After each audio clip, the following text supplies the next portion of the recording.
selanjutnya kita mau melihat berapa tingkat keyakinannya atau confidence-nya dari frekuensi item set, yaitu tadi OKE, dengan cara mencarinya dengan menggunakan aturan-aturan asosiasi antar item di dalam frekuensi item set tersebut. Caranya misalkan item set dibuatkan himpunan bagiannya dengan hasil seperti yang ada di sini, ya. OKE, OK, KE, OE.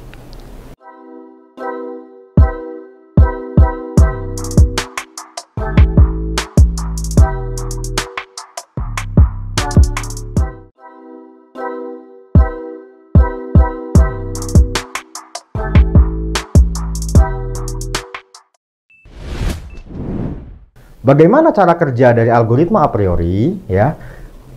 Saya akan jelaskan bagaimana langkah-langkah cara kerja algoritma a priori. Nah, algoritma a priori ini bisa digunakan oleh beberapa program-program aplikasi untuk mengolah data mining, misalkan WK, RapidMiner, Pentaho, kemudian SQL Server atau SSIS, ya. Kemudian bisa juga menggunakan PHP, cloud computing, dan sebagainya. Itu tools-tools yang mendukung penerapan dari algoritma a priori. Tapi di kesempatan ini kita tidak membahas bagaimana cara menggunakan toolsnya, tapi yang kita bahas adalah konsep dasar dari algoritma a priori itu sendiri. Nah, cara kerja yang pertama adalah yaitu menentukan minimum support. Yang kedua adalah melakukan proses iterasi yang pertama. Nah, di mana di dalam iterasi yang pertama itu caranya adalah dengan menghitung item-item dari support, yaitu transaksi yang memuat seluruh item, dengan men-scan database untuk satu item set. Nah, setelah satu item set didapatkan, maka dari satu item set tersebut dilihat apakah ya itu di atas minimum support yang sudah kita tentukan. Jadi kalau misalkan minimum supportnya 3, apakah dia di atas 3? Apabila telah memenuhi minimum support, maka satu item set tersebut akan menjadi pola frekuensi tertinggi. Nah, dalam menentukan minimum support itu, kita bisa menentukan banyaknya barang yang akan saling terhubung. Misalkan, kita menentukan item supportnya adalah 3, maka dalam satu transaksi itu minimal ada 3 yang kita gunakan. Kemudian iterasi yang kedua. Nah, iterasi yang kedua yaitu untuk mendapatkan 2 item set. Nah, ini harus dilakukan dengan cara melakukan kombinasi dari K item set sebelumnya yang pertama tadi, kemudian men-scan database lagi untuk menghitung item-item yang memuat support. Nah, item set yang memenuhi minimum support akan dipilih sebagai pola frekuensi tinggi dari kandidat. Nah, langkah berikutnya yaitu menetapkan nilai K item set dari support yang telah memenuhi minimum support dari K item set. Dan yang kelima adalah melakukan proses iterasi selanjutnya hingga tidak ada lagi K item set yang memenuhi minimum support. Nah, bagaimana rumus atau formula untuk melakukan pencarian nilai support dan confidence?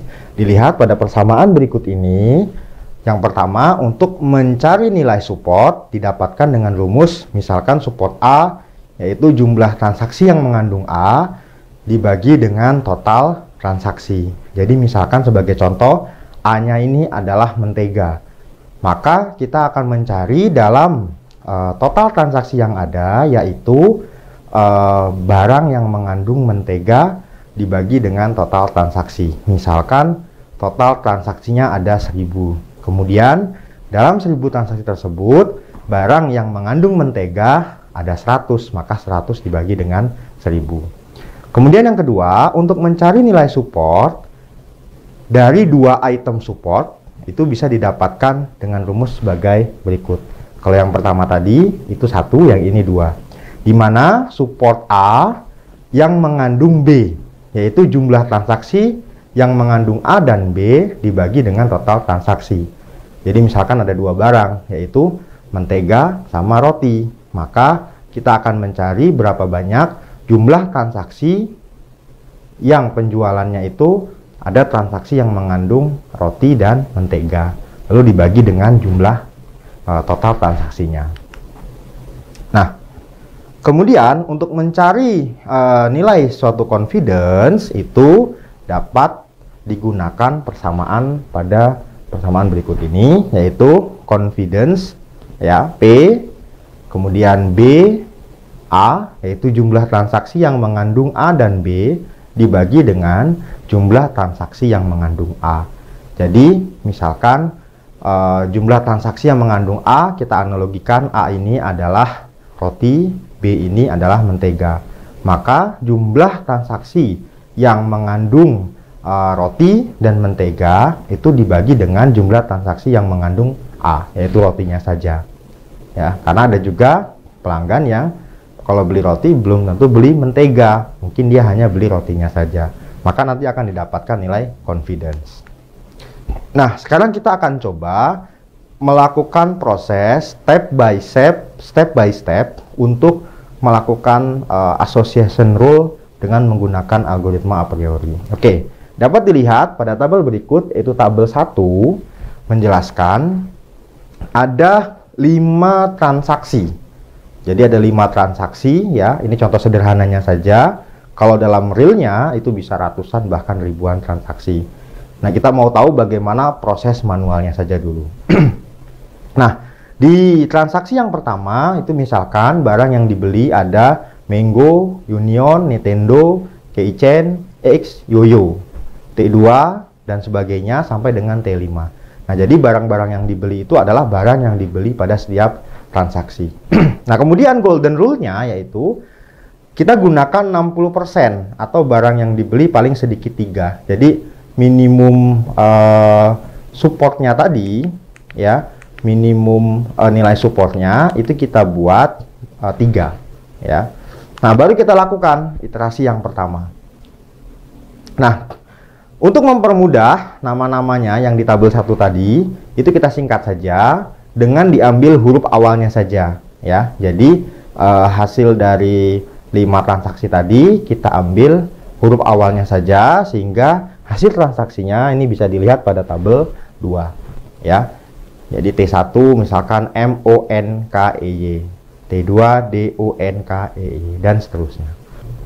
Nah, langkah berikutnya yaitu kita menghitung transaksi untuk setiap item ya.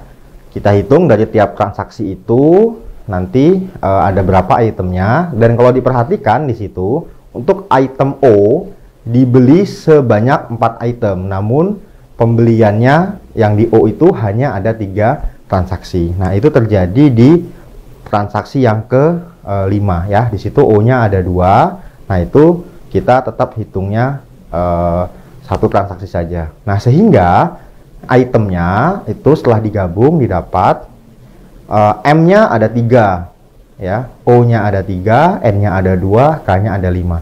Nah, untuk lebih jelasnya kalian bisa lihat pada tabel 3 berikut ini. Di situ sudah tertuang dengan jelas setiap transaksi barang itu dibeli sebanyak berapa kali transaksinya. Nah, kemudian langkah berikutnya adalah berdasarkan golden rule yang telah disebutkan atau ditentukan, kita lakukan filter ya. Pada tabel 3 tadi yang sebelumnya itu kita lakukan filter, yaitu hanya memilih item yang memiliki transaksi minimal sebanyak 3 transaksi. Tadi kita buat minimum supportnya 3 transaksi, berarti yang kita ambil hanya yang 3 transaksi saja. Item yang banyaknya transaksinya kurang dari 3 itu kita buang. Maka bisa dilihat hasilnya pada tabel 4 berikut ini. Nah, di situ yang tampil hanya pada tabel 4 jumlah barang atau item barang yang transaksinya hanya di atas 3 atau minimal 3 ya. Sehingga hanya ada 5 item saja, yaitu M, O, K, E, dan Y. Nah, langkah berikutnya adalah kita buat pasangan item dimulai dari item pertama, yaitu kita buat begini ya, susunannya pada tabel 5 ya. M, O, M, K, M, E, M, Y, O, K, O, E, O, Y, K, E, K, Y, dan E, Y. Ya, sedangkan di situ OM tidak dibuat karena OM itu sama dengan M dengan O ya. Jadi tidak perlu dibolak-balik jika itu barangnya sama. Nah, langkah selanjutnya adalah kita hitung berapa kali suatu pasangan item dibeli secara bersamaan. Contoh misalkan untuk yang MO.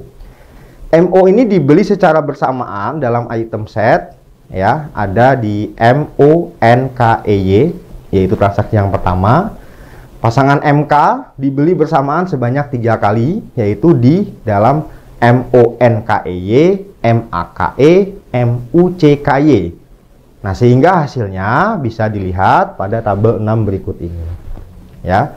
Di situ kita lihat bahwa pasangan item MO itu sebanyak 1 kali, MK sebanyak 3 kali, ME sebanyak 2 kali, MY sebanyak 2 kali, dan seterusnya sampai dengan pasangan item EY itu banyaknya transaksi sebanyak 2 kali. Nah, langkah berikutnya kita gunakan kembali golden rule atau minimum support yang sudah kita tentukan dengan cara menghapus semua pasangan yang banyaknya item itu kurang dari 3. Maka hasilnya dapat dilihat pada tabel 7 berikut ini, di mana pasangan item untuk MK itu banyak transaksinya 3, OK 3, OE 3, KE 4, dan KY 3. Nah, sisanya itu dieliminasi, tidak masuk ke proses yang berikutnya.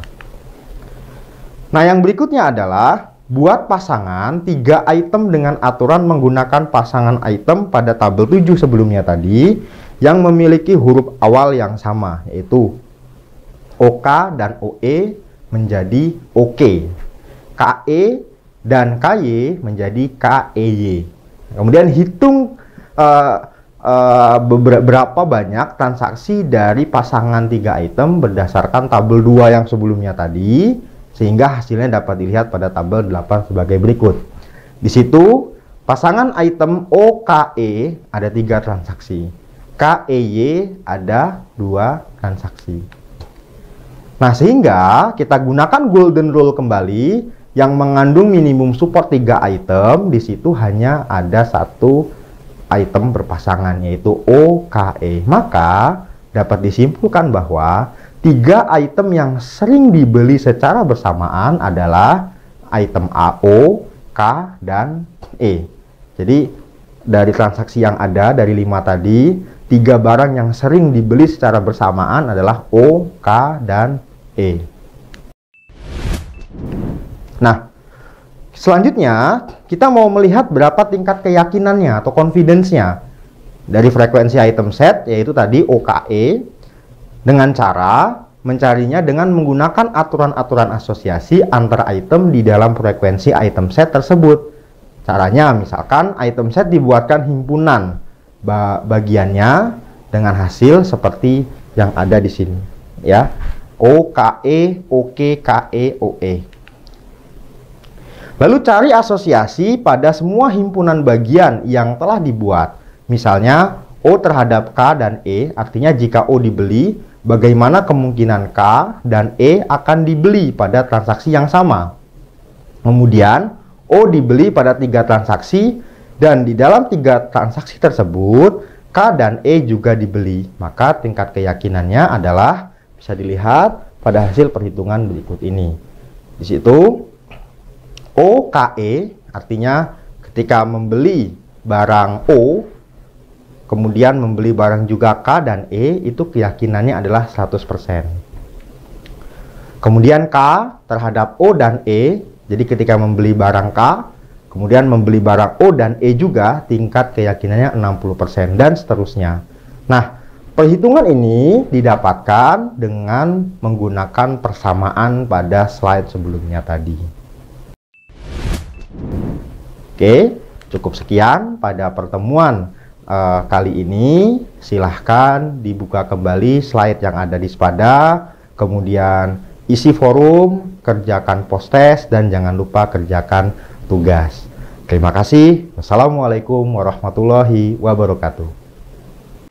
Terima kasih sudah menyaksikan video pembelajaran ini. Jangan lupa like, komen, dan subscribe, serta nyalakan tanda loncengnya agar kalian tidak ketinggalan informasi update lainnya.